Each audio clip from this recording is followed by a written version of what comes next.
Bienvenue à toutes et à tous pour ce Facebook Live organisé par le Centre régional de coordination des dépistages des cancers de la région Grand Est, qu'on appelle plus rapidement le CRCDC Grand Est. Pendant une trentaine de minutes, nous allons poser vos questions sur la prévention du cancer du col de l'utérus par le dépistage et la vaccination contre les papillomavirus à nos deux experts. Si vous avez d'autres questions, n'hésitez pas à nous les poser par écrit dans les commentaires. Un médecin du CRCDC Grand Est vous répondra. Je vous présente donc les deux intervenants du jour. Tout d'abord, le professeur Jean-Jacques Baldove, professeur en gynécologie au CHRU de Haute-Pierre à Strasbourg et vice-président du CRCDC Grand Est. Bonjour. Le docteur Muriel Fender, médecin référent du dépistage organisé du cancer du col de l'utérus pour la région Grand Est. Bonjour. Bienvenue à vous.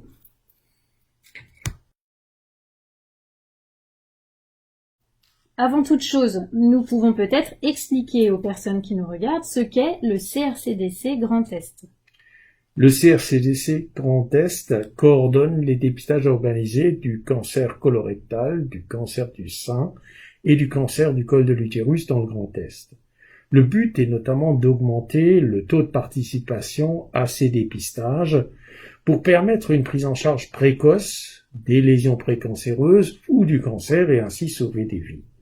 Pour cela, nous envoyons des invitations aux femmes et aux hommes du Grand Est pour qu'ils aillent se faire dépister et nous les suivons sur le long cours.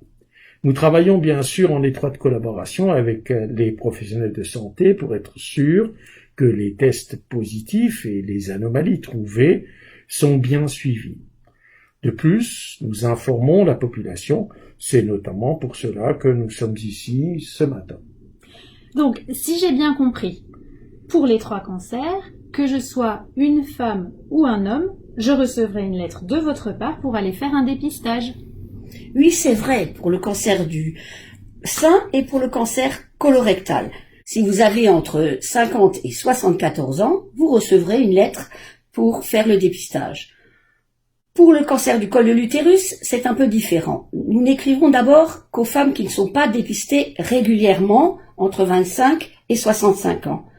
Ensuite, actuellement, les seuls départements qui sont concernés, ce sont l'Alsace, les 2 départements du Rhin, les Ardennes et la Moselle. Parce qu'historiquement, c'est l'Alsace qui avait commencé avec un dépistage pilote qui a été étendu en 2020.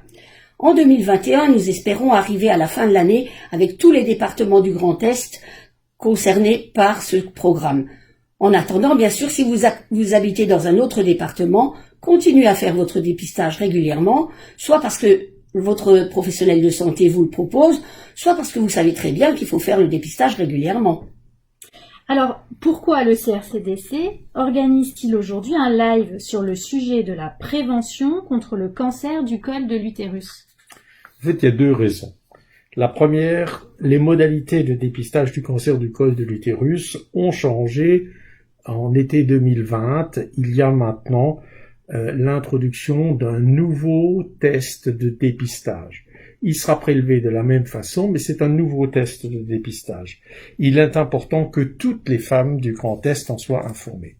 La deuxième raison, c'est que depuis le 1er janvier 2021, la vaccination contre le papillomavirus, qui était préconisée pour les jeunes filles depuis 2007, est également recommandée et remboursée pour les garçons.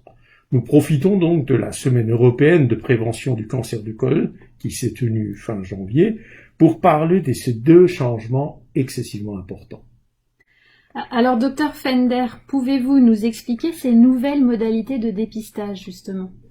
En pratique, pour une femme, ça ne change pas grand-chose, puisqu'il faut aller voir soit son gynécologue, soit une sage-femme, soit un médecin généraliste, pour faire un examen au niveau du col de l'utérus, un examen gynécologique où on prélève des cellules. Alors, il y a ensuite 2 choses différentes selon l'âge de la patiente.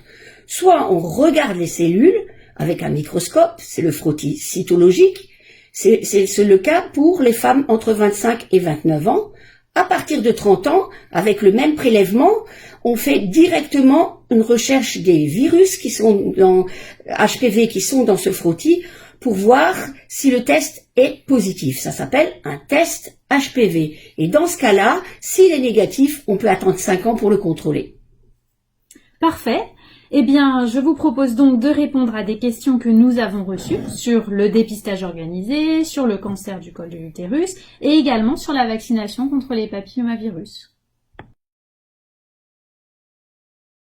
Une première question qui intéressera, j'en suis sûre, tout le monde, de la part de Marie, 57 ans. J'ai plusieurs fois contacté l'association locale en Alsace qui s'appelait Ève. Je vois maintenant que le site internet a changé et est redirigé vers le site régional du Grand Est. J'aimais bien ce contact de proximité. Que se passera-t-il maintenant? À qui vais-je pouvoir parler? C'est vrai que les anciennes associations qui existaient dans le Grand Est ont fusionné dans ce centre régional de coordination des dépistages du Grand Est. Mais sachez, Marie, que les sites départementaux, c'est-à-dire les structures et collaborateurs qui étaient gérés par ces anciennes associations, existent toujours et restent vos interlocuteurs privilégiés. Les coordonnées n'ont pas changé et vous pouvez les retrouver, tout comme ce sera bientôt le cas pour les événements locaux sur le nouveau site internet dont vous parlez. La régionalisation est un plus pour les habitants du Grand Est, puisqu'elle permet d'avoir des outils de communication plus performants, des lignes de conduite harmonisées, et puis peut-être des économies d'échelle. D'accord. Alors, Nathalie nous demande ce que veut dire dépistage organisé. On parle de dépistage organisé quand une structure organise un programme de dépistage. Actuellement, là où il n'y a pas de dépistage organisé, les femmes vont faire ce qu'on appelle un dépistage individuel. Elles réalisent le test parce qu'elles sont allées consulter un médecin, un gynécologue, une sage-femme, et que celles-ci, comme elles sont venues pour autre chose, leur proposent le dépistage, ou alors elles vont directement faire le dépistage à la demande d'elles-mêmes chez le médecin. L'avantage du dépistage organisé, c'est qu'il peut permettre aux 40% de femmes qui ne sont pas dépistées actuellement en France d'être averties qu'il faut faire un dépistage, et nous leur envoyons un courrier qui leur permet en plus de bénéficier d'une prise en charge à 100%. Alors justement, Camille est allée avec votre invitation chez son gynécologue, mais il lui a fait payer 60 € pour son frottis, alors que ça aurait dû être gratuit d'après ce que vous dites. Avez-vous une explication à lui donner? Attention, cette invitation, elle prend en charge l'analyse du frottis ou l'analyse du test HPV, mais non pas le prélèvement de ce test par le professionnel de santé. Donc, Camille n'aura pas de facture de la part du laboratoire, mais elle devra effectivement payer la consultation qui donne lieu au prélèvement et elle sera remboursée selon les modalités par l'assurance maladie. D'accord, je comprends. Merci beaucoup pour cette explication très claire. Alors pour continuer, nous avons 2 questions qui se recoupent, je pense. Tout d'abord, Marguerite nous dit que sa fille et elle n'ont pas reçu les mêmes invitations. Elle a reçu une invitation pour faire un test HPV et sa fille pour un frottis. Et puis nous avons aussi Marianne qui n'a pas reçu d'invitation alors que sa voisine, si. En effet, comme nous l'avons expliqué au début, le dépistage est maintenant fonction de l'âge de la femme. Le test à effectuer n'est pas le même pour la jeune fille ou la jeune femme qui est entre 25 et 29 ans et qui doit avoir une cytologie. C'est pour ça qu'elle a eu l'invitation pour faire un frottis cytologique. Alors que la maman, elle, a eu une invitation pour les femmes qui ont entre 55 et 65 ans et qui doivent faire, comme toutes les femmes après 30 ans, un test HPV. Et c'est pour ça que Marianne n'a pas eu d'invitation, parce qu'elle n'est pas dans la bonne tranche d'âge pour l'instant que nous visons. Nous ne pouvons pas envoyer des invitations à toute la population en même temps, sinon les professionnels de santé seraient débordés. Donc elle recevra plus tard une invitation, quand elle aura une invitation au moment où on invitera les moins de 55 ans, mais seulement si elle n'a pas été dépistée récemment. Alors, nous avons maintenant une question de Sophia, 46 ans, qui habite à Metz et a reçu une lettre d'invitation pour sa fille, mais sa fille a déménagé en région parisienne. Ça fait 2 ans qu'elle ne vit plus à la maison. Doit-elle faire suivre son courrier? Non, Sophia. Vous n'avez pas besoin de faire suivre cette invitation parce que votre fille habite maintenant dans la région parisienne. Elle dépend d'un organisme de sécurité sociale de là-bas. Or, notre invitation, elle pointe sur un organisme de sécurité sociale du Grand Est. Donc, votre fille recevra de la part du CRCDC Île-de-France une invitation au moment où elle sera visée par la tranche d'âge qu'il cherche dans la population cible, et aussi seulement si elle n'a pas fait de frottis récemment. Mirabel aimerait savoir à quoi est dû le cancer du col de l'utérus. Alors Mirabel, sachez que ce cancer est lié à 99% des cas à une infection persistante par le papillomavirus humain, l'HPV. Ce virus se transmet très facilement lors des contacts sexuels. À partir du moment où on a des rapports sexuels, il faut savoir que environ 70 à 80% des Françaises et des Français contacteront à un moment donné de leur vie cette infection à papillomavirus. Dans la plupart des cas, dans près de 90% des cas, cette infection va disparaître grâce à notre immunité, elle va disparaître spontanément. Seule une petite proportion de cette infection persiste et risque à ce moment-là de fabriquer une lésion précancéreuse qui, si elle n'est pas dépistée, pourrait évoluer vers un cancer. Il faut donc savoir qu'il y a un certain nombre de facteurs qui sont d'une part nos propres moyens de défense, c'est notre immunité, mais aussi des facteurs, par exemple, liés à notre mode de vie, tels que principalement le tabac qui est un puissant cofacteur qui paralyse nos moyens de défense et qui ainsi fait le jeu du virus. Mais alors, professeur Baldoff, je rebondis justement, on a une question de la part de Léonore. J'ai 25 ans et je viens de recevoir votre invitation, mais je n'ai jamais eu de rapport sexuel. Dois-je donc aller faire un frottis? Alors là, non, Léonore, il ne faut pas faire ce test de dépistage aussi longtemps qu'on n'a pas eu de rapport sexuel. Donc, il faudra attendre. D'ailleurs, je pense que l'examen gynécologique lui-même serait difficile chez une personne qui n'a pas encore eu de rapport sexuel. Il faut attendre les rapports sexuels et ensuite seulement faire le dépistage. Alors, je pense qu'il serait intéressant que l'un d'entre vous rappelle les règles de dépistage. À partir de quel âge, jusqu'à quel âge, avec quel intervalle, etc. Donc, les tests de dépistage du cancer du col doivent être démarrés à 25 ans et pas avant. C'est même si vous avez commencé vos rapports sexuels avant. Vous commencez à 25 ans et ensuite, on fait un premier frottis. Si celui-là est normal, on en fait un autre à 1 an d'intervalle. S'il est toujours normal, à 3 ans. Après, on arrive aux 30 ans, et donc, à partir de là, à 3 ans du dernier frottis cytologique, on fait tous les 5 ans un test HPV. Donc, bien sûr, vous vous demandez, mais à 65 ans, qu'est-ce qui se passe? Mais en fait, à 65 ans, on peut continuer, si on a eu des anomalies avant, à être suivi. Et ça, c'est le médecin qui est responsable de ce suivi parce qu'il sait que vous avez fait quelque chose. Sinon, à partir de l'anniversaire des 66 ans, si vos frottis sont toujours normaux et vos tests HPV ensuite aussi, vous pouvez arrêter. Sauf si le médecin pense que pour vous, c'est mieux de continuer. Mais alors, une femme ménopausée qui n'a plus de rapport sexuel depuis plusieurs années, doit-elle continuer le dépistage? Oui, parce que les virus HPV peuvent très bien être rentrés dans l'organisme bien avant. Et en fait, on sait, c'est d'ailleurs pour ça qu'on fait du dépistage, que les lésions précancéreuses et le cancer évoluent très lentement. Donc même si votre mari est décédé ou vous, par exemple, vous n'avez plus de rapport, ou alors parce que vous êtes ménopausé, votre utérus est toujours là, même s'il n'est pas fonctionnel, et votre col aussi. Donc, effectivement, il faut vraiment continuer jusqu'à 65 ans inclus.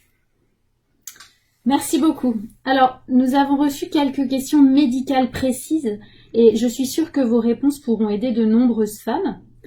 Une première question de Dany, 52 ans. Mes frottis étaient toujours normaux. À partir de 48 ans, j'ai arrêté de me faire suivre car ma gynécologue avait pris sa retraite.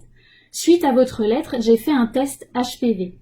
Il est positif, avec après un frottis, je crois, Ascus. Est-ce que je vais avoir un cancer ? Bien, bonjour Dany. Vos résultats ne sont pas inquiétants. Ils montrent que vous avez été infecté par un papillomavirus qui a entraîné de discrètes anomalies des cellules vues au frottis. Maintenant, vous allez avoir une colposcopie. Une colposcopie, c'est un examen du col et du vagin à la loupe qui permet très précisément de vérifier si à un endroit ou un autre apparaît une anomalie sur le col et éventuellement, à partir de cette anomalie, de faire un petit prélèvement tissulaire, ce qu'on appelle une biopsie, pour vérifier de quel type de lésion il s'agit. Alors justement, j'en profite pour vous poser la question de Martine. Mon gynécologue est à la retraite. Ça fait 3 fois que j'essaie de prendre rendez-vous chez un autre gynécologue, mais à chaque fois on me répond qu'il ne prend plus de nouvelles patientes. Comment dois-je faire ? Bonjour Martine, vous n'êtes pas la seule dans ce cas. Mais en fait, le prélèvement, effectivement, se fait lors d'un examen gynécologique, mais c'est pas forcément un gynécologue qui doit vous voir. Vous pouvez aller voir une sage-femme, certains médecins généralistes, ou même, à la demande de votre médecin traitant, chez un biologiste qui est médecin. Donc vous pourrez faire ce test à ce moment-là. Et c'est eux qui après décideront si votre test est positif, chez qui ils vous enverront pour le suivi. Et là, ils trouveront quelqu'un, ne vous inquiétez pas. Ah, c'est très intéressant, merci. Alors ensuite, nous avons une question de Chloé, 28 ans. Il y a 6 mois, mon frottis montrait une lésion de bas grade. Ma sage-femme m'a envoyée chez un gynécologue spécialiste pour faire un examen. Celui-ci a trouvé une petite lésion CIN1, je crois. Mais il n'a pas voulu me traiter. Moi, j'aurais bien voulu qu'on m'enlève ça pour être tranquille. Bien, Chloé. Alors, l'examen, effectivement, chez le gynécologue, qui était une colposcopie, avait montré cette lésion CIN1. Cette lésion CIN1 n'est que la marque histologique de l'infection à papillomavirus. Ce n'est en aucun cas une lésion précancéreuse. Et votre gynécologue a eu raison de ne pas vous traiter, car, d'une part, le traitement, éventuellement, peut entraîner des conséquences pour les grossesses ultérieures, et ainsi, éventuellement, augmenter le risque d'accouchement prématuré.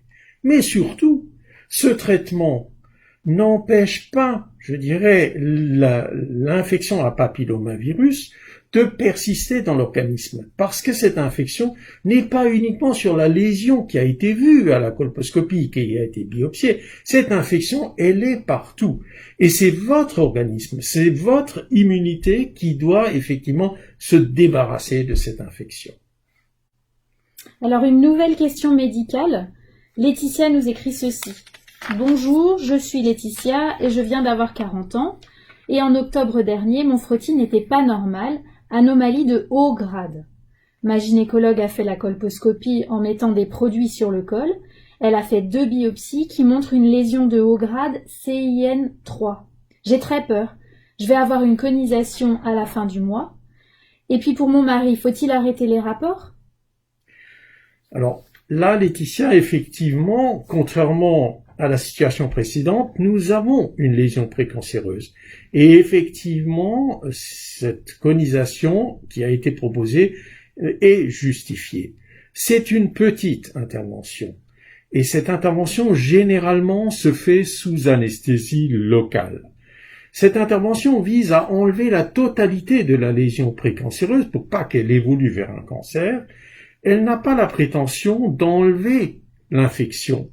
Mais par contre, elle donne à l'organisme souvent la faculté, à ce moment-là, de pouvoir enlever cette infection à papillomavirus.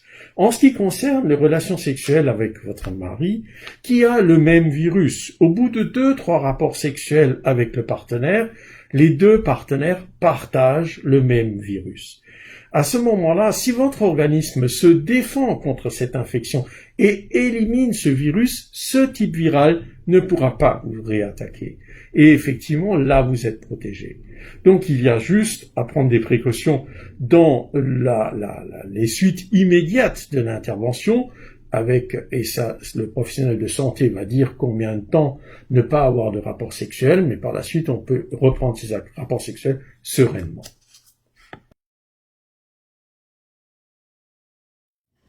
Alors, nous avons maintenant plusieurs questions concernant la vaccination et notamment la question d'un papa. David, papa d'une jeune fille de 11 ans, a entendu parler du vaccin qui empêcherait la survenue du cancer du col de l'utérus.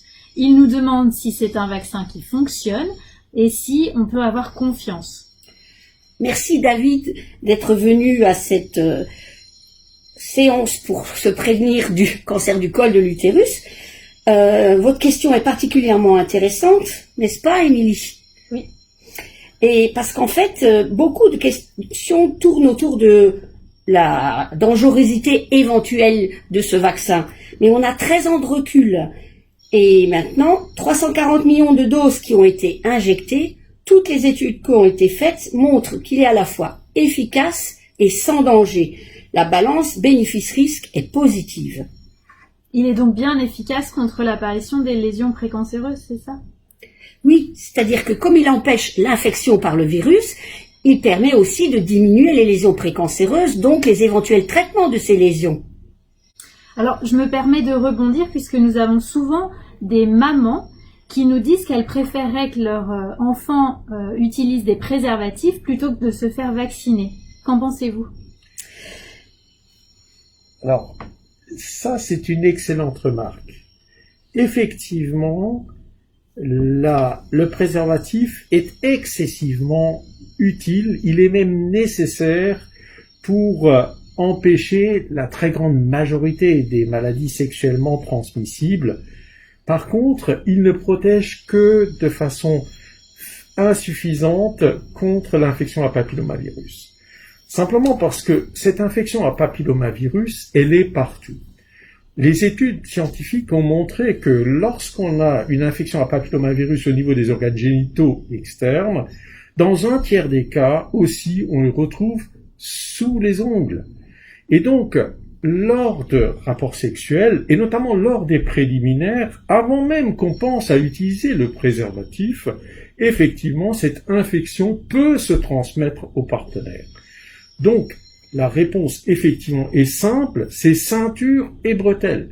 C'est la vaccination pour empêcher l'infection persistante à infection à papillomavirus, mais c'est préservatif pour empêcher la totalité des quasi autres maladies sexuellement transmissibles. C'est très clair, merci beaucoup. Alors justement, une question d'Élodie. Bonjour, je viens d'avoir 25 ans et quand j'étais plus jeune, à 14 ans, mes parents m'ont vacciné contre les papillomavirus. Dois-je tout de même faire le dépistage? Vos parents ont bien raison, mais vous avez de la chance, Élodie, d'avoir été vaccinée. Parce que, comme je vous le disais tout à l'heure, ils ont réduit votre risque de lésions précancéreuses aux 2 virus qui étaient à l'époque dans les vaccins, c'est-à-dire de 50% en moyenne. Ensuite, ils ont aussi réduit votre risque de cancer à 70%. Seulement, il reste encore d'autres virus, et ceux-là ne sont pas susceptibles d'être éliminés grâce au vaccin que vous aviez. Donc, il faut que vous continuiez à faire le dépistage. Vous aurez sans doute plus souvent des frottis normaux, moins souvent des lésions, mais il faut quand même que vous le fassiez régulièrement, comme les autres femmes. Alors, on a la question d'une maman. Elle dit que sa fille a 12 ans, qu'elle va au collège à Saint-Dié. Le centre de vaccination qui vient vérifier les vaccins obligatoires a conseillé de faire le vaccin Gardasil 9. Que pensez-vous de ce vaccin? Que pensez-vous de le faire à l'école?